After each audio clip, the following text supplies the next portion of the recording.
అవసరమైన నిధులు అందజేస్తున్నాం. ఇప్పటికే నెలకి 300 కోట్ల రూపాయల చొప్పున అదనపు నిధులు మంజూరు చేయటం జరిగింది. మరొక ముఖ్యమైన ప్రజా సంక్షేమ పథకం రాజీవ్ ఆరోగ్యశ్రీ.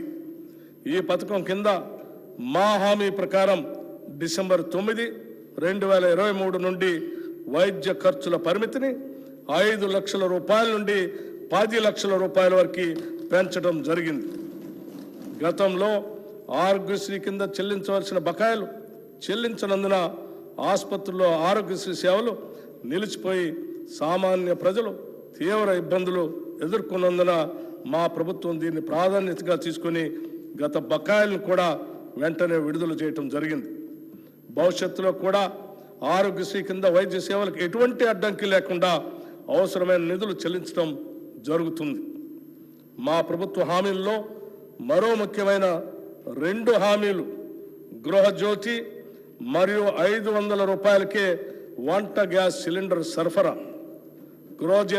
గృహజ్యోతి పథకం ద్వారా అర్హులైన వినియోగదారులందరికీ నెలకి 200 యూనిట్లు ఉచిత విద్యుత్తును అందించడానికి మరియు అర్హులైన వినియోగదారులకి 500 రూపాయలకే వంట గ్యాస్ సిలిండర్లు సరఫరా చేసే పథకాలకి మరో ముందడుగు వేశాం.